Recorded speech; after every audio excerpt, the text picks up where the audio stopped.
Más información en este reporte H y bienvenidos también a nuestro análisis del día de hoy sobre por qué es importante, urgente modificar la NOM 046. Para profundizar sobre esto, doy la bienvenida a Abraham Madero Márquez, maestro en Derecho Constitucional y también Derechos Humanos. Muy buenas tardes, Abraham, ¿cómo estás? Blanca, bien, muchas gracias por invitarme. Gracias. Antes que otra cosa, ayúdanos a entender qué es esto de la NOM 046. Mira, Blanca, es un tema muy importante, voy a tratar de explicarlo con la mayor claridad posible.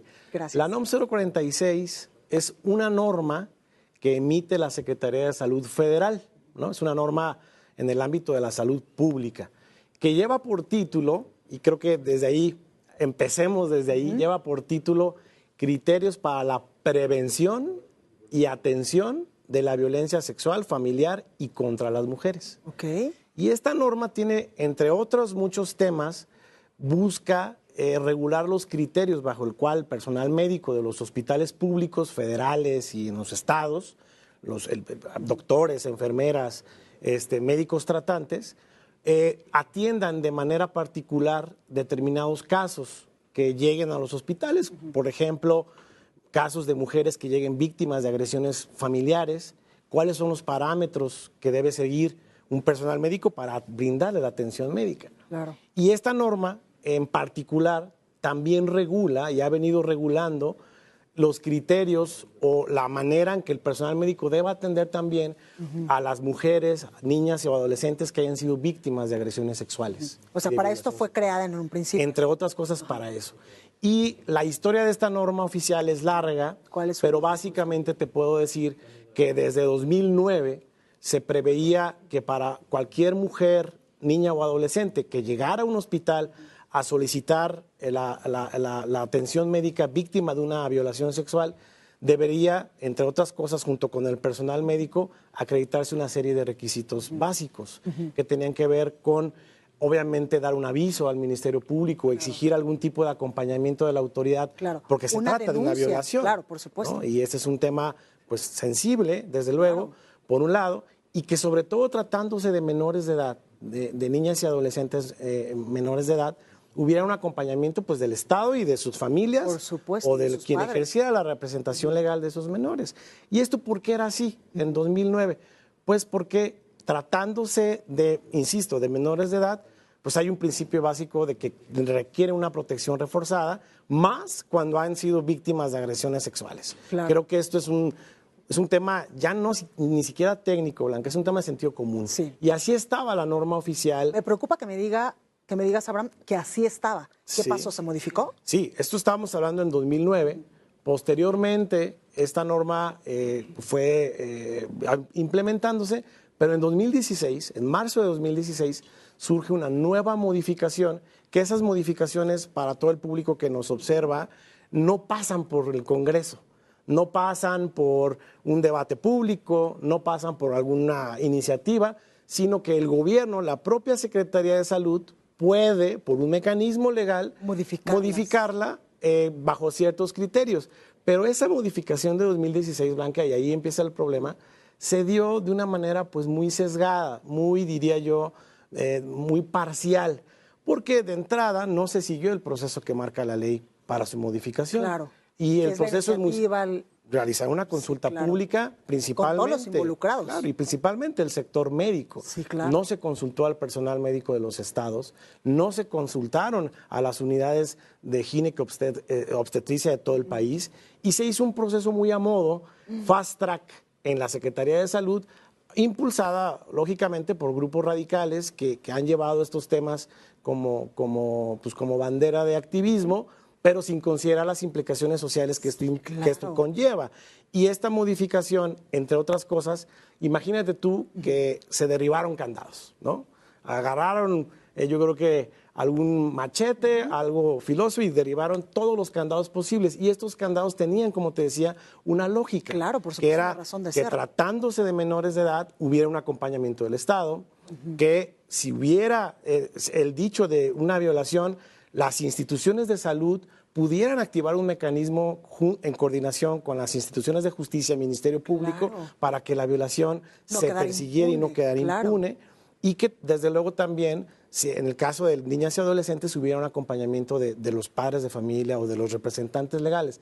Todo esto se eliminó al absurdo, y eso es lo que quiero remarcar, al absurdo de que hoy esta norma permite que bajo un escrito de protesta de decir verdad, en un papel como el que traes en la mano, Blanca, una mujer, una niña adolescente diga que la violaron, que no sabemos bajo qué contexto llega al hospital, Sí, claro. puede llegar presionada, puede llegar cooptada por redes de trata o de prostitución infantil, y simplemente poner en un papel, el personal médico tiene la obligación de creer ese dicho y realizar abortos, que me parece que es el punto a lo cual tú has venido documentando, donde hay pues todos los intereses de la administración de fármacos al respecto, y además hay un nulo seguimiento que ahorita, si quieres, platicamos más a fondo. Es decir, una pequeñita de 12 años que está embarazada puede llegar a esta institución de salud y en un papelito como el que yo tengo en la mano decir, protesto decir verdad que fui víctima de abuso sexual, estoy embarazada y quiero ya no continuar con el embarazo, y automáticamente tú me lo puedes practicar sin el acompañamiento incluso de mis papás, de un tutor, o también sin haber ido a levantar una denuncia al Ministerio Público. La respuesta es sí. La respuesta es sí, y escuchando a veces los argumentos de quienes promueven, porque ya es una promoción, ¿no?, del aborto, como si no hubiera otro tema que discutir, ¿no? Por ejemplo, ahorita quiero tratar del asunto de la violencia sexual, que es el asunto que está detrás, y que por eso te mencionaba al principio, esta norma lo que busca era prevenir la violencia sexual. Y lo que hicieron fue absolutamente todo lo contrario. Respondiéndote, sí, basta únicamente con que se ponga por escrito. Como te decía, el personal de salud no tendría en este caso ningún tipo de parámetro de actuación para dar vista al Ministerio Público, para solicitar la intervención de otra autoridad, por ejemplo. Hay otra ley, la ley de niñas y adolescentes, que establece la obligación de las procuradurías de protección de niñas, niños y adolescentes de estar ahí en ese tipo de casos. Esta norma oficial las deja de lado. Haz de cuenta que no existe esa ley, la ignora. Y independientemente de que padre o madre puedan o no estar, también le corresponde por ley a las procuradurías brindarle una atención integral, caso por caso, a las niñas que hayan sido víctimas de violencia sexual. Exactamente, Abraham, a los 12 años una pequeñita, pues en la mayoría de los casos todavía, o sea, no tiene la inteligencia emocional para tener una relación pues afectiva, una relación de pareja, mucho menos para tener una relación sexual en muchos casos donde se consensúe pues un embarazo. Claro, y por eso eran los parámetros que se establecían en 2009. Que se quitaron. Esta modificación de 2016, además, ¿no?, tuvo como por objeto el que esta norma puede implementarse en los estados, ¿no? Porque de esta manera, pues, se ahorra todo un debate, se ahorraban de alguna manera el camino de modificar las legislaciones, y hoy en día pues esta norma, te lo quiero decir de manera contundente y al público que nos escucha, es una norma que fomenta la impunidad de la violencia sexual en México. Es una norma que representa un absurdo porque ni siquiera es congruente con el título que lleva. No previene la violencia sexual, al contrario, la fomenta. No genera ningún tipo de restitución integral a las niñas y adolescentes, incluso a cualquier mujer que solicite el aborto, y además dejan una clara indefensión al personal médico. Sí, claro. Porque imagínate qué pasa si esta pequeñita de 12 años que estamos hablando de este supuesto va y se quiere practicar un aborto y lamentablemente pierde la vida ella. ¿Ahí qué pasaría? Cuando tampoco pues estamos dándole cuenta al Ministerio Público ni a las instituciones de justicia de por qué llegó a practicarse este aborto esta pequeña. Esto que pones en la conversación, Blanca, es muy importante porque el personal médico está para brindar atención integral a la salud y para preservar la vida de las personas, de ti, de mí, de cualquier mujer, y más si están en un estado de emergencia, como que pueda poner en peligro la vida, que pueda poner en peligro su salud, ¿no? En campo, yendo a donde importan estos temas, con personal de instituciones públicas, a mí me ha tocado ir a Yucatán, a Quintana Roo, a Chihuahua, a preguntarle a los doctores qué opinan de esta norma. Y lo primero que dicen es que nosotros tenemos que brindar salud y soluciones reales a caso por caso de una niña. Si una niña o adolescente embarazada viene con un papel a solicitarme eso, nosotros tenemos que someter esto a una valoración del más alto estándar médico y técnico y ético posible. Entonces, no se trata de una promoción a granel, Sí. ¿A qué me refiero? A que, por favor, como si fuera un trámite de ventanilla, son niñas, son adolescentes, son mujeres que además sufrieron agresiones sexuales. Sí. Se requiere todo el acompañamiento del Estado y esta norma, pues pareciera que es más fácil solicitar un aborto bajo esos parámetros que sacar una licencia de conducir. Sí, o que un menor de edad vaya a comprar cigarros a una tienda. Ahí no se los venden, pero bajo esta norma, una menor de edad sí puede, sin ningún tipo de parámetro ni acompañamiento, solicitar una intervención quirúrgica o una pastilla que puede poner en riesgo su salud. Claro, que justo lo hemos platicado aquí con el misoprostol y la mifepristona. Abraham, y entonces ya hablar de seguimiento a esta pequeña de 12 años, que es nuestro supuesto en este momento, ya ni hablamos, porque no existe este seguimiento después de que se haya practicado un aborto. Nosotros llevamos casi ya una década, Blanca, documentando cuál ha sido el comportamiento en la implementación de esta norma 046.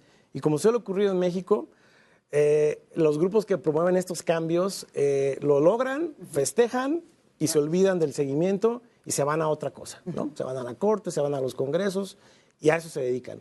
Pero no les importa qué pasa con la implementación real en la vida diaria de las niñas y de los adolescentes. Hemos pedido información de cómo se está implementando esta norma y hay casos documentados de niñas y adolescentes que están solicitando no un aborto, 2 hasta 3 abortos sin que las instituciones de salud sepan cuál ha sido su seguimiento clínico al respecto, porque no están obligadas. Exactamente. Y sin que además esto se traduzca en un mecanismo de investigación de estos delitos. Claro. Además, acompañamiento psicológico de por qué la menor está pues acudiendo a un aborto. Y aquí, Abraham, tocaste un asunto muy importante. Sí. Hay casos donde una pequeñita, este supuesto de 12 años, va en 2 o 3 ocasiones a practicarse un aborto porque fue pues violentada sexualmente. ¿Y dónde está también ahí, por ejemplo, que estamos hablando en este momento de la pornografía o, por supuesto, del abuso sexual sí a estos menores, pero también de la trata de personas? Tú, con este seguimiento que evidentemente no existe, no sabes si esta pequeñita de 12 años ha sido pues cooptada por algún grupo criminal y que pues lamentablemente está siendo abusada sexualmente de manera continua, que en 2 o 3 años ha ido a practicarse 2 o 3 abortos. Sí, en otros países ese dato sería suficiente para activar un mecanismo de alerta en donde los hospitales, al recibir la información en primera mano, emiten una alerta a las instituciones de seguridad, de justicia, de algo está y se inician las averiguaciones. Pero este dato no es una suposición, Blanca, y de verdad ojalá el público que nos observa, sobre todo en casa, no es una suposición. La violencia sexual contra niñas y adolescentes ha venido creciendo, al menos en su última medición, un 30%. En 2022 se reportó cerca de 30,000 delitos sexuales contra niñas, niños y adolescentes. Y solo los que se reportaron. Y solo los que se reportaron. Claro. La cifra negra en este país, es decir, la impunidad, lo que no se persigue, lo que no se investiga, es del 92%. Entonces, solo allá en casa para que se imaginen cómo está este tema. 30,000 delitos sexuales en su última medición contra niñas, niños y adolescentes, pero con una cifra negra del 92%. ¿Cuántos delitos más hay que no llegan a las instituciones de procuración de justicia y que los hospitales reciben la información y brindan el aborto y vámonos, ¿no? ¿Qué pasó? A lo mejor se regresan a la esquina y siguen bajo la complicidad de redes que se dedican a explotar a menores de edad. Y si diéramos este seguimiento, Abraham, podríamos incluso detener otro tipo de delitos contra estas pequeñitas y también protegerlos. Claro, porque también, y hay que decirlo así, tratándose de menores de edad, el principio es muy claro, es el interés superior de la niñez. Por supuesto. Y eso requiere una protección reforzada. Y esta norma es una norma indolente, es una norma irresponsable, es una norma corrupta, Blanca. Esa es una norma corrupta, porque lo que hizo es prácticamente dejar al desamparo a estas niñas y adolescentes y a cualquier mujer. No brinda ningún criterio de prevención, no brinda ningún criterio de atención integral, fue modificada de manera irregular y no se conoce y se implementa. ¿Qué hay detrás de esta norma, Blanca? Realmente, ¿qué hay detrás de esta norma? Pues claramente los intereses de seguir promoviendo el aborto como un asunto de control, como un asunto de control poblacional, que desde luego no resuelve los problemas de fondo de las mujeres y mucho menos la violencia la violencia sexual que tiene dimensiones mayúsculas, ya lo mostraba en las cifras. Exactamente. Abraham, también quiero que toquemos otro punto muy importante, o sea, en este supuesto de esta pequeñita de 12 años que va a solicitar un aborto con un simple papelito con, con estas instituciones de salud, ¿qué pasa, por ejemplo, si esta pequeñita no está en el primer trimestre? Porque a lo mejor todavía no tiene un control adecuado de sus periodos menstruales y va a practicarse un aborto cuando tiene, no sé, 4 meses, 5, 6 meses. ¿No hay un control también de en qué momento es el límite para practicar este aborto a esta pequeñita que fue abusada sexualmente? Esa es otra de las zonas grises, por no decir negras, de esta modificación de la norma que se dio en 2016, porque esta norma dolosamente, es decir, de manera intencional y dirigida, no habla de ningún trimestre del embarazo. Entonces, bien puede llegar una niña o adolescente en un trimestre más avanzado y por ende que requiere una atención médica más especializada, una atención más integral y no a la ligera, como lo promueve esta norma, en otras fases más avanzadas del embarazo a solicitar un aborto y a lo mejor esto, por sus circunstancias, esto no es médicamente adecuado, claro, ¿no? Y además, volviendo al tema de la actuación del personal médico, esta norma regula los criterios de atención médica, les impone obligaciones a los médicos, a los doctores. Entonces, el riesgo es latente y es total. Y me parece que no hubo una discusión y no hubo las consultas adecuadas, insisto, con el personal de salud que en las clínicas, que en los consultorios, tiene que decidir ese tipo de casos, ¿no? Exactamente. Abraham, ¿y qué pasa también con la anulación por medio de esta norma de la patria potestad? Es decir, que estas pequeñitas y estas adolescentes pueden ir a practicarse un aborto sin el acompañamiento de sus padres o de sus tutores. Sí, ese es otro de los temas, ya lo mencionábamos. Y es bien paradójico porque la patria potestad pues no ha desaparecido. Claro. Y yo creo que a todos los papás y mamás que nos ven en casa, Blanca, si yo les digo, oigan, ¿qué creen? Hay una norma allá que emitieron en un escritorio de la Secretaría de Salud Federal que dice que ustedes fueron despojados de su derecho y obligación, porque es un derecho, pero también es una obligación. Claro. Si tú como mamá o tú como papá no estás ahí acompañando a tu hijo menor de edad, a tu hija menor de edad, adquiere responsabilidades ante el Estado, ante terceros. Y esta norma lo hizo de lado, lo cual es a todas luces es una ilegalidad absoluta, porque hoy la legislación civil regula estos parámetros y insisto, papá y mamá dicen, a ver, yo tengo la obligación sí o sí de estar con mi hija en cualquier circunstancia que le pase, y más en un hospital. Blanca, para ir al dentista, sí, justo, tú tienes que firmar consentimientos informados como papá, como representante legal, ante cualquier tratamiento de la más alta especialidad.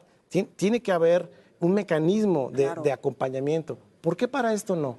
A mí me parece que esto es una norma desmedida, uno de los absurdos más grandes que hay en la normatividad mexicana y para mí, de las normas más injustas en contra de niñas y niños, que las discrimina de una manera absoluta y las aleja de la justicia y de una atención integral ante este tipo de casos. Exactamente, Abraham, porque ahora quiero que me platiques qué pasa, por ejemplo, con estos violadores, qué pasa con estos hombres que en reiteradas ocasiones están cometiendo abusos sexuales contra estos menores con este tipo de normas. Sí, pues es precisamente hoy lo que se discute en los grupos focalizados dedicados a la prevención integral de la violencia sexual en contra de niñas, niñas y adolescentes.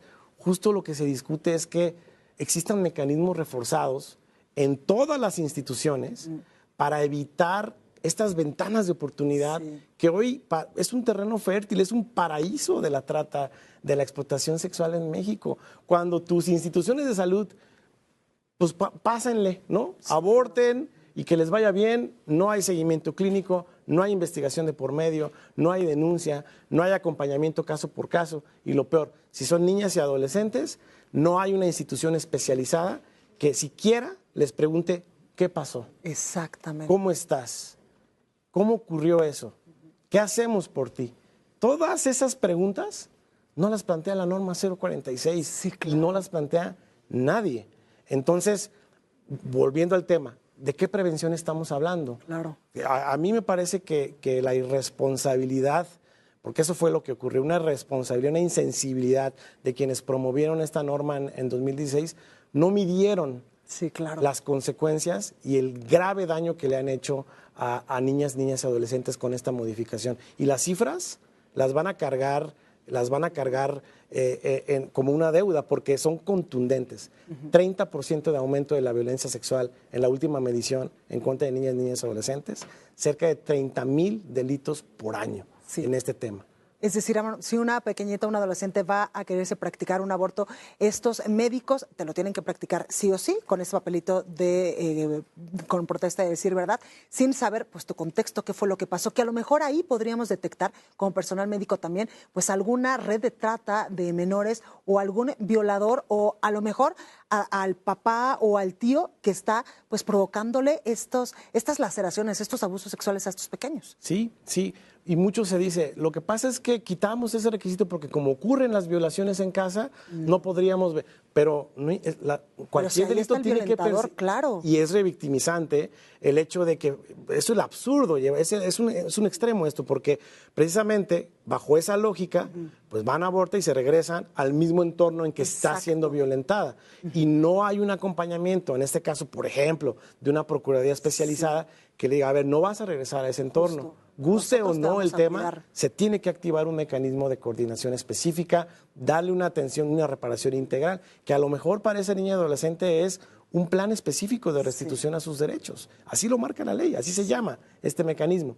Y pues esta norma lo que hizo fue, pues no, a mí no me importan, a mí lo que me importa es el negocio del aborto, me importa que se compren pastillas, que se hagan esos contratos en las secretarías de salud y vámonos para adelante, ¿no? A lo que sigue. Y curiosamente, lo que se pide con esta norma es que se aplique en todos los hospitales del país.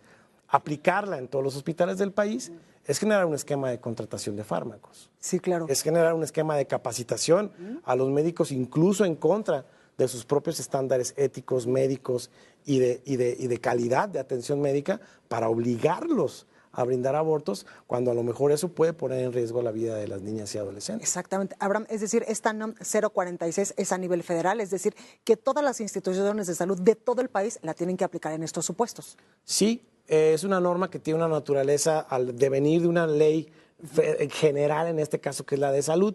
Los estados pueden seguir ese parámetro. ¿Hay algún estado que pueda decir yo no la quiero acatar? Sí, porque también la ley les impone la posibilidad de seguir parámetros de protección reforzada a grupos sensibles o a grupos especiales, como por ejemplo los niños y adolescentes. Exacto. Que hay una ley que le impone a todas las autoridades establecer parámetros diferenciados. No es lo mismo juzgar a un adulto que a un niño. Por supuesto. No es lo mismo darle atención médica a un adulto que a un niño. No es lo mismo así tiene que establecerse caso por caso.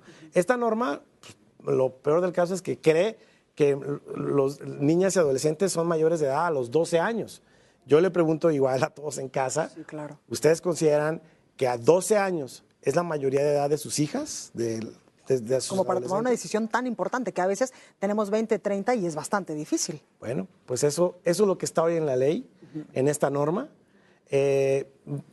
Realmente el llamado a la acción nuestro ha sido su modificación, un proceso de consulta técnico que recoja las voces del personal médico, que se dé de manera ordenada en todo el territorio nacional, que es amplio y que tiene circunstancias prioritarias para la atención médica. No es lo mismo la atención gineco-obstetra en los hospitales de Oaxaca que lo que está pasando en Chihuahua o que lo que ocurre aquí en la zona metropolitana del Valle de México. Entonces, son temas complejos que no pueden discutirse, no pueden modificarse de un plumazo sin seguir los procedimientos de ley aquí en los escritorios de las oficinas de Paseo de la Reforma, Blanca. Exactamente. Oye, Abraham, ¿qué se está haciendo para tratar de que esta NOM 046 se modifique? Porque esto es urgente. Bueno, nosotros llevamos, como te decía, años haciendo los llamados puntuales a las instituciones de salud federal, acercando los argumentos técnicos, los argumentos médicos, los argumentos jurídicos para hacer esta modificación.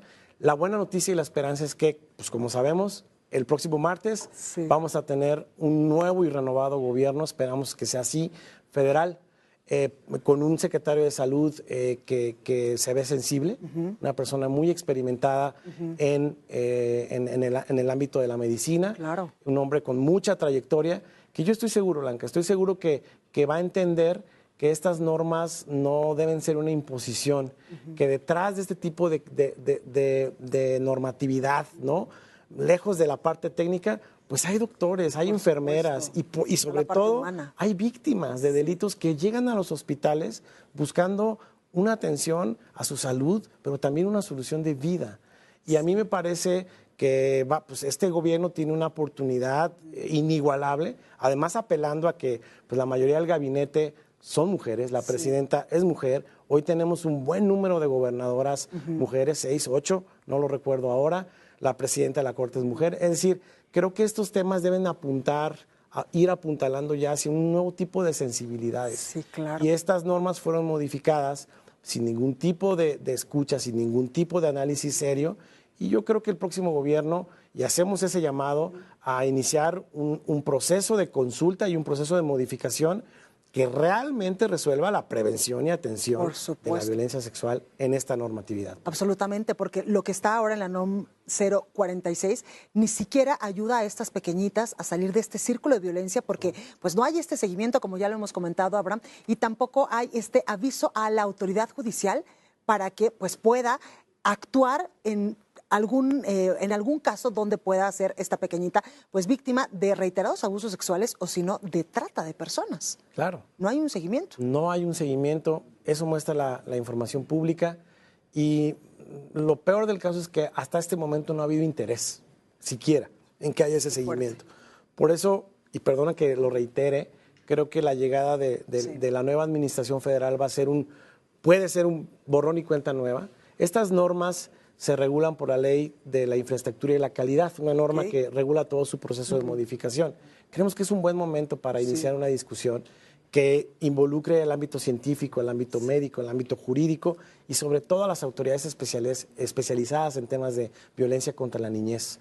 Porque una norma de esta naturaleza no puede ignorar todo esto, no puede dejarlo de lado. Claro. Hoy, como los casos que mencionas de trata y explotación, que creo que valdría la pena también a discutir esta norma con esos parámetros. Exactamente. Y aquí lo más importante, Abraham, y seguramente usted que nos está pues viendo y escuchando en estos momentos, es defender, cuidar el interés superior de la niñez, a tener una vida sana, libre de violencia y también pues a ser atendidos en un sistema médico que los escuche y que no solamente le diga, oye, tienes que tomarte esta pastillita y tu problema será solucionado, sino también que escuche esta medicina desde un punto de vista más humanizado, que es a lo que muchos estamos migrando. Sí, y la verdad es que esto también puede ser una muy buena oportunidad para ahora estos sistemas universales de atención que se están buscando, que se han anunciado en este periodo de transición, de bueno, vamos a continuar con otra etapa hacia la universalización, hacia la calidad de los servicios. Bueno, pues ahí está. ¿Qué mejor manera que impulsar una modificación a una norma que sea incluyente, que ayude a un grupo de población altamente sensible y que sobre todo pues repare, que sea justa? Hoy la impunidad, insisto, en este tema es absoluta y esto no puede quedar así, Blanca. Va a ser una oportunidad y nosotros desde luego lo vamos a seguir insistiendo, a seguir promoviendo modificaciones con el más alto rigor técnico para que así suceda. Ahí lo tenemos, maestro Abraham Madero Márquez. Muchísimas gracias por estar esta tarde con nosotros, por ayudarnos a visibilizar este problema, esto que está sucediendo con esta NOM 046 y también hacer un llamado a la autoridad, a la entrante, a que pues pongamos atención desde el más alto nivel a esta NOM, que lejos de ayudar a nuestros pequeñitos y a nuestras pequeñitas, pues está poniéndonos en una situación bastante complicada. Así es, Blanca. Gracias por el espacio y como siempre por tu sensibilidad por estos temas. Gracias de su casa. Bueno, pues ahí lo tenemos. Gracias, por supuesto, al maestro Abraham Madero Márquez, maestro en Derecho Constitucional y Derechos Humanos.